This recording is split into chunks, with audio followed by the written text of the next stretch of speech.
welcome back to my channel. If you're new, I hope you would like the video, subscribe, hit the notification button, and that way you'll see my videos when they first come out. Now you guys can see why I named this my butterfly garden. See the butterflies pollinating.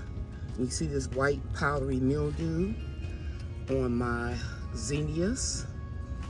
And this is an old one. I'm gonna have to collect these seeds. So this is what I'm going to use. It's called Growers Alley Fungicide. And anytime you see right here, OMRI, that lets you know that it is listed and considered as an organic product. It won't kill your pollinators. It won't kill your butterflies and your other pollinators. It's only going to attack the fungus, the white powdery mildew that's growing here. So I'm going to spray it, shake it up first, and spray real good everywhere that I see that mildew. And you can do this even up to the day that you harvest food. For example, if it's on your apple tree or any other fruit tree, you can harvest your food the same day that you spray this. I am sitting down on my little garden bench, and I am spraying everywhere that I see some powdery mildew. Even on the flower here. And this should take care of it. I thoroughly missed every area where I saw some powdery mildew, and I removed these flowers here that were dead or dying, and I'm going to show you how I saved the seeds. Now, zinnias are one of those few flowers that you don't have to have the seeds to dry out to replant them or save them for the next year. Now I'm over here where I have my zucchini growing in a 25-gallon container. And you can see a little powdery mildew on it. I'm gonna spray the areas with this fungicide.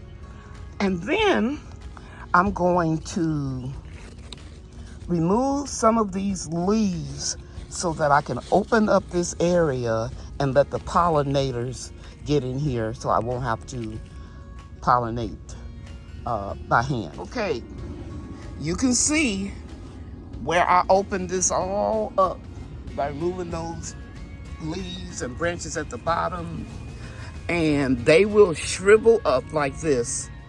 But I still have to be careful because we know that the squash vine borers usually will try to come right in this area in here and just drill their way through and start eating the fruit from the inside out. But you can see we've got a lot of zucchini, like right here. I don't know if you can see that right there.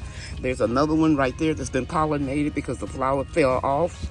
So all of these little openings will callus over by the end of the day. It's going to be over 100 degrees today. But I am going to spray BT. Again, it's for organic gardening. I don't believe in putting harmful chemicals on my food. And right here, I can see another one that's going to need to be pollinated when that flower opens up. So yeah, that looks much better. These pollinators can get in here. I'm gonna do the same thing over here with the butternut squash and the crookneck squash. So I'm just gonna spray it BT all around here. And that will kill and control worms and caterpillars on all of your fruit, vegetables, and ornamentals. All right, here are all the leaves that I removed from my zucchini plant. And now I want to show you that I took this stamens from a male flower. You see there's no fruit connecting to the flower. That's how you know it's a male. I took this stamens. Now look over here where you see fruit have connected. Obviously it's been pollinated, but I just want to demonstrate for my new gardeners. You would just take the stamens right here and just rub it on this, some people call it the ovary, whatever, and to make sure that this is thoroughly pollinated so we can have this piece of fruit, and this one is done, and this one, and as well as this one. And there are more all the way back over there. So I'm gonna go around and look and to see if I have any fruit that look like it hasn't been pollinated, and then I'm gonna do that, and then I'm gonna move on to the crookneck squash. Crookneck squash, I see a little mildew on it. I'm gonna treat it, but I'm also gonna come in here and remove some of these big leaves. Open this up so the pollinators can get in here. It's evident that the pollinators have been getting in here, because you can see about this squash here. And I do see some ants over here, so I'm gonna look out for aphids. Look real good. And take any bad leaves off in my way. I'm just gonna spray for powdery mildew and put some BT around the base of the plant. I think the marigolds did a good job drawing in pollinators. Got a nice amount of fruit. Looks good. I'm over here with the butternut squash. It's looking good. A few pieces of fruit is on it. I don't see any evidence of vine borders or really powdery mildews. I'm gonna put some BT just for safety precaution. I will also harvest any small flowers that I can save for next year. Yeah, it looks pretty good. A little pearl from Lady Cheryl. The straw that we use, the easy straw, it's only 99% weed free. So you may get a few, see there? You may get a few little pieces of grass try to grow up in it. Just pull it out before it gets, you know, too big. And I'm just cleaning up all the lower leaves on this eggplant because it's now beginning to put on fruit. I do see some ants, so I'm gonna come back in here with my neem oil spray. Do you all remember the moonflower that I showed you yesterday? Technical term is called Datura. That flower bloomed and it fell off. It's right here. And this one is going to bloom tonight, and I'll get a chance to see it in the morning. I'll probably take a picture of it and show you guys. So I moved this container that was sitting here and drug this one forward.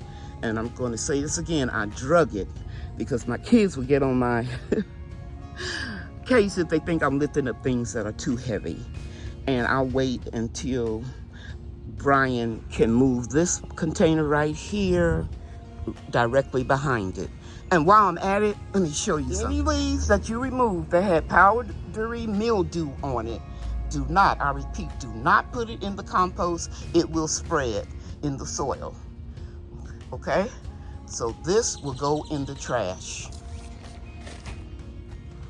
I almost missed this, guys. I stayed inside longer today since it was going to be cooler, but I want you to see my Datura, my moonflower.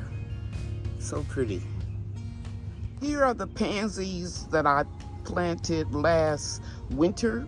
I was blessed to be able to keep them alive all through the winter and spring. And they thrive in cooler temperatures, so once it gets above 90 degrees in the state of Texas, they would die back. So I'm going to be putting some more seeds in this container. Probably will put some of those parsley seeds that I've been growing. I'm getting ready to transplant this tomato plant that I cloned. You can see you have good root systems all the way about down to here. There are a few roots, but I'm gonna bury it all the way up to here. And you can see it's getting a little yellow. And this is new potting soil in that container with compost. So I need to get it in the ground so that it can green up and get some nutrition. You can see that I got it very deep into this soil, and I'm going to remove anything that is touching the soil because we don't want any soil-borne diseases. This is barely touching. I think I'll keep that one. And all around the perimeter of the container, I'm going to transplant some of these marigolds. I've got 2 marigolds from here and put them in this container, and they will keep that hornworm away, and they're going to green up real soon. All I have to do is water them in. I'm not worried about it. I've done it before. I know it's going to be okay. I removed a few of the little tiny marigold seedlings from this container, and then I put them over here. So I have a total of 4 marigolds over here. 2 tall marigolds and then 2 French. I'm getting ready to transplant this double knockout rose into this container. This is the plant that my youngest son gave me for Mother's Day. And yeah, I've got to dig up some more compost and potty mix and put it in here, and I'll be back when I'm finished. I'm also going to companion plant it with onions. Okay guys, I have the double knockout rose bush planted. I want you to know that I've been growing roses longer than I've been growing food. My earliest and fondest memory of my mother's mother, which is my grandmother, was helping her with her roses. And she always planted onions with her roses. And you can Google this, because I used to get black spots on my roses.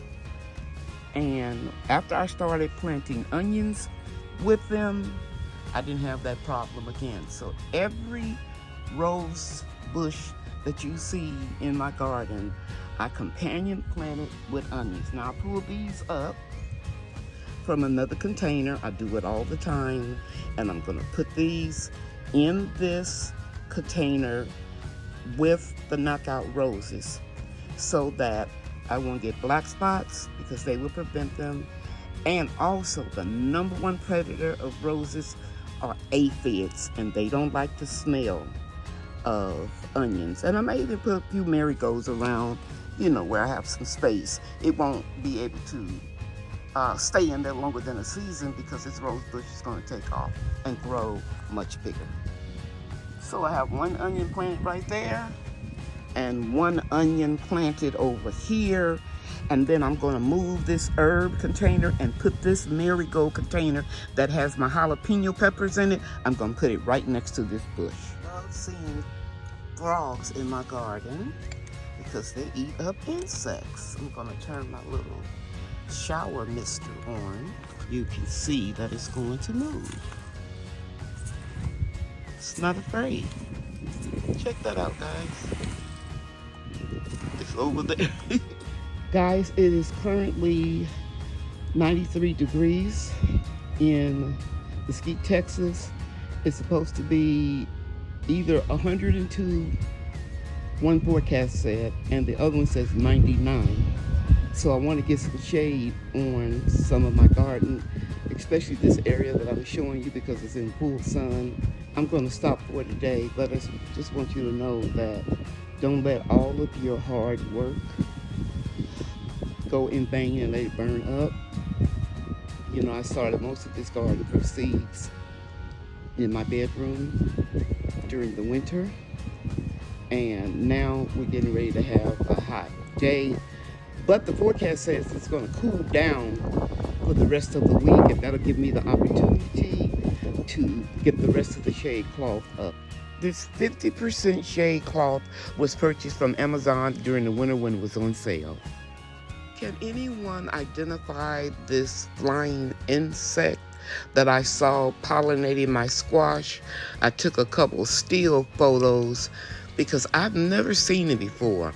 I would appreciate it if you would just tell me what you think it is in the comments. Watching today, you know that I love you and God loves you too. Bye now.